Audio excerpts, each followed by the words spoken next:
everyone! Good morning! I'm back! This is Sam Brusas and welcome back to my YouTube channel.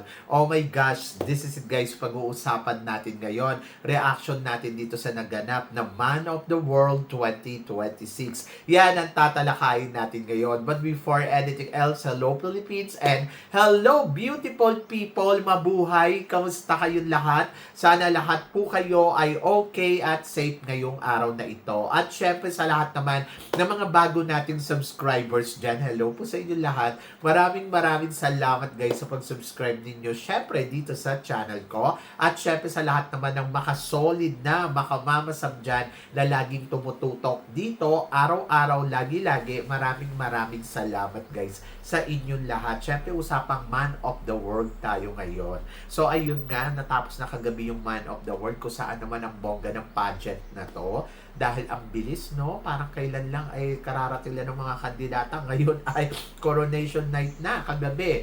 At ito na nga, congratulations sa ating lahat dahil ang nanalo ay from the Philippines na si Oliver Eugene Kretz. Tama ba? So, yun. So, bongga at congratulations dahil ito yung first time nating nanalo ng Man of the World. Yes, hindi pa tayo nananalo ever since. So, ito pa lang. Akala ko nga dati si Kenneth Kabungkale. Pero hindi, natalo siya ni Sergio. So, ngayon, ito na, finally. So, sa simula pa lang na nakita na natin itong si Oliver, ay talagang sinasabi natin, ang laki ng chance ng Pilipinas na manalo ngayon ng Man of the World. Kasi naman, yung quality kasi ni Oliver, talaga namang pang-title talaga. Pero syempre, pag-usapan muna natin kung ano ang nagganap na ito nga, na pageant nila kagabi. Grabe, sa 28 candidates, masasabi ko na quality talaga ang mga kandidato nila ngayong taon na to. Sobrang winner ng Man of the World Batch 2026 dahil ang daming gwapo. Promise, sobra. Isa na dyan sa mga titignan ko si Panama, si Mexico, si Chile. Oh my gosh, ang cute nilang lahat. Gusto ko yung mga itsura nila na parang mga lalaking Barbie, ganun. Para silang mga Ken, di ba? So yun, so nakakatuwa dahil ang opening ng ng Man of the World ay ang sexy nilang tingnan. Nakasuot sila ng pants na yellow at color blue ang top nila. Nakita ang mga abs and then ayun, sumayaw sila. In fairness, halatang napaghandaan nila ng bonggang-bongga kasi sabay-sabay talaga ang galawan ng mga lalaking to. Mukhang hindi mahirap turuan, no? So talagang yung beat nila, yung taas ng kamay, yung kung saan ilalagay yung kamay, saan ba mag-proposing, panalo, hindi makalat tingnan. In fairness, maliit lang yung entablado pero winner ang mga kalalakihan na to. And then, ayun. So, syempre, sa pag-introduction pa lang ng mga kandidato ay talagang bigay na. Katulad ni Malaysia na ng gwapo-gwapo. Ay, nako, talagang sumisigaw talaga si Malaysia. Si Chile. Ay, nako, si Chile talaga nakakakilig. And then, of course, si Panama. Panalo din. Ecuador, oh my gosh, ang sexy tignan. Peru, oh my gosh, nakakaloka. And then of course, Philippines, Costa Rica. Si Costa Rica nakakaloka, galit na galit magpakilala. Talagang bigay na bigay talaga. Pero syempre, happy ako sa lahat ng candidates kasi syempre, di ba, nakita natin yung tapang nila. At lahat sila palaban. And then, after ng announcement, syempre nagbigay ng mga ilang special award at ito na nga, tinawag na kagad yung top 18. O, di ba? Wala nang paligoy-ligoy. Kumbaga, diretso na tayo doon sa exciting moment. So, syempre, kinabahan tayo konti kasi syempre may mga manok tayo na gusto natin makita. Pero ito ang mga pumasok sa top 18. Syempre, si Mexico, andyan din si Spain, Colombia, Ecuador, Peru, Angola, Malaysia, Costa Rica, Czech Republic, Taiwan. Si Taiwan, Diyos ko naman, gwapo talaga si Taiwan. Sri Lanka, Chile, Indonesia, gwapo din si Indonesia, in fairness ha. At saka si Puerto Rico, Myanmar, Dominican Republic, Vietnam, and syempre nagulat tayo kasi huli pang tinawag Philippines, o di ba? So, ako naman, inaasahan ko naman makakapasok si Philippines dito kasi parang feeling ko isa talaga siya sa mga pinakamagaling ngayong taon na to dito sa competition ng Man of the World, di ba? So, inaasahan ko talagang papasok siya. Kaya yung isa na lang, sabi ko, hala, wala pa si Philippines. Ay, hindi. feeling ko, makakarating si Philippines talaga sa dulo ng competition. So, yon. And then, of course, nagulat ako kasi wala si Panama. Si Panama kasi, di ba, yung prelim naman, kita naman natin na talagang lumalaban talaga si Panama. Yun, na-surprise ako, ba't ganun? Na El Tocuyo si Panama. Pagdating naman sa Asia, wala si Thailand. Oho. So, naloka ako kasi parang, ano nangyari? Bakit ligwak si Thailand? Hindi ba siya ganun kagwapo? Eh, ang ganda naman ng pinapakitang eksena ni Thailand. But wala tayong magagawa. Ito yung desisyon ng hurado. Ito yung pinasok nila sa top 18. So, gustuin ko man pumasok si Thailand at saka si Panama, wala akong magagawa. So, para sa akin sila yung El Tocuyo dito sa competition. So, hindi ko na alam kung sino pa. But, for me, Thailand and Panama. And then, pagdating naman sa top 18, syempre nag-swimwear ang mga kandidato. Sobrang ay panalo. Panalo ang swimwear, ano nila, trans dahil ang bongga. Sobrang ang sexy tignan. Gusto ko yung cut, gusto ko yung kulay, yung pinag-combine yung pink and white. And then, tapos, alam mo yun, ang ganda ng execution ng mga kandidato. And then, panalo, di ba? So, yun, kakaiba yung kulay, Barbie, pink, di ba? So, yun, pink and black. Sana nga naglagay pa ng guantes para mas bongga, di ba? But happy ako. And then, after ng top 10, syempre, after ng top 18 ng swimwear, ayun, so tinawag na ang top 10. So, ang top 10, ang mga pumasok ay si Ecuador, si Mexico, andyan din si Chile, si Philippines, Puerto Rico, Indonesia, Peru, Spain, Malaysia, and Vietnam. So kung papansinin mo, talagang hati talaga ang Latina at saka ang Asia, di ba? So yun, so talagang, ay nako, palaban pa rin ang Asia kasi andyan dyan pa rin talaga si Malaysia, Vietnam, and then andyan dyan din si Philippines, at saka si Indonesia. So para sa akin, perfect. Talagang strong, di ba? And then after that, so yon nag-formal wear sila at ang gugwapo naman talaga nila. And then, ayun. So after ng formal wear, nagkaroon na ng top 5. Oho, so yon. So, dumaan sa screening ang mga kandidato dahil may Q&A. Ang Q&A nila ay talagang matindi.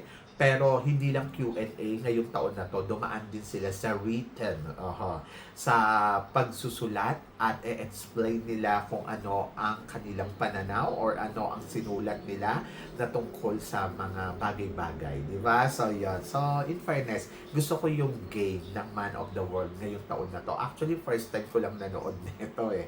Kasi parang ibang level ngayon ang Man of the World at nakita natin na talagang nag-grow sila. Mako-consider ko siya na isa siya sa mga magandang panoorin as a male pageant sa panahon ngayon. Isa siya sa mga i-consider ko na, oy, in fairness, ang ganda ng male pageant na to. At very tough ang labanan at nakita mo din dito kung gaano kagaling yung mga kandidato at kung gaano talaga nila pinipresent yung sarili nila, masasabi ko, bongga, di ba? Bongga naman eh. So talagang masasabi mo in fairness ano talaga sila, winner talaga yung mga eksena nila. And then, ayun, so syempre namili ng 5. Sino-sino ba ang mga pumasok sa 5? Syempre, hindi nawala si Malaysia. Di ba? So, talagang strong talaga ang Malaysia candidates ngayon dito sa Man of the World at ang gwapo-gwapo niya sa kanyang tuxedo. Sobrang panalo. And then, of course, si Chile. Yes, si Chile na ang fresh-fresh, ang cute-cute tignan. Hindi ko alam kung may pagka-bakla ba si Chile, pero sexy-sexy ako sa kanya. Gusto ko yung smile. Gusto ko yung tindig niya. Gusto ko yung mukha niya ang fresh. Di ba? So, yung fresh. Fresh overload. Monthly naman syempre ang pambato ng Ecuador. Sa Ecuador, sobrang in fairness kay Ecuador, ang monthly niyan tignan. Na kung saan siya ang nanalong best informal wear. Gusto ko yung balbas niya dito. Yung alam mo yun, yung lalaking lalaki, di ba? So in fairness kay Ecuador, pumasok din syempre ang pambato natin na si Philippines na alam mo yun, parang naligo na ang bangong tignan. ang winner ng itsura in fairness kay Philippines. And then of course, tulad ng inaasahan natin, si Mexico. Si Mexico kasi medyo malakas din talaga yung laban sa competition na to. From the beginning pa lang, sinasabi na ko baka si Mexico and Philippines ang mag-last two standing. Baka silang dalawa ang manalo sa competition. At talagang masasabi ko, in fairness kay Mexico, gwapo din talaga, di ba? So, hindi mo rin matatawaran yung kagwapuhan ni Mexico at habang tumatagal yung competition, nagiging lalo siyang, alam mo yon, lalo siyang palaban. Kaya sabi ko din, okay, si Mexico ang isa sa mga dapat mo din talagang tignan, dapat mong abangan sa competition na to. At ayun nga, hindi naman ako nagtaka kung bakit nakarating siya sa top 5 kasi talaga namang karating-rating talaga ang galing ni Mexico. So, yung top 5, masasabi kong perfect. And then, wala naman talaga akong masabi kundi, wow, ang galing nila. Ang galing naman talaga, di ba? At matatalino ang mga lalaking to. Pero syempre, ayun nga, nagpaligsahan nga ng galing ang mga kalalakihan ng Man of the World Top 5. Yung this year, very strong, no? Very strong yung mga lalaki na nakarating sa top 5 and then walang tapon. Lahat sila may itsura, lahat sila talagang masasabi mo, wow, very man. Di ba? So, in fairness sa Man of the World, ang ganda. At eto na nga, syempre, ang mga nanalo ay fourth runner-up, si Malaysia. So, okay lang naman din sa akin kung fourth runner-up si Malaysia. And then, third runner-up naman si Mexico. So, si Mexico, akala ko siya yung magiging last two standing sa competition na to, pero hindi. Nakuha niya third runner-up. And then, nakita ko naman happy naman siya. And then, second runner-up naman si Fidel, si Chile. O, di ba? Si Fidel Arellano. Talaga naman, deserve niya din yung position niya. And then, in fairness, dikdikan talaga ang labanan ng last two standing. Sa last two standing, kung titignan mo, pareha silang deserve. Pareha sila na pwede sa kanila, isa sa kanila talaga ay manalo kahit sino sa kanila. Dahil si Peru ang ipinapakita, sa Ecuador, pero ako ng Peru. Sa Ecuador, ang ipinapakita ay very manly yung dating. Tapos ito naman si Philippines ay talagang, alam mo yung crown contender talaga siya. Yung tipong, hala, sino kaya sa kanila, di ba? So, yon. So, ang nakarating sa dulo ng competition, masasabi ko, kahit sino sa kanila ay pwede nang manalo. Pero mataas yung expectation ko talaga na I think si Philippines talaga yung mananalo this year. Kasi, iba talaga ang kagwapuhan din ni Oliver at panalo talaga. At ayun nga, first runner-up, syempre ang pambato ng Ecuador na si Abel at ang nag-title ay si Philippines. Yes! This is it. And finally, nakuha na rin natin ang corona dito sa Man of the World after 8 years, di ba? Dahil nag-start to ng 2017.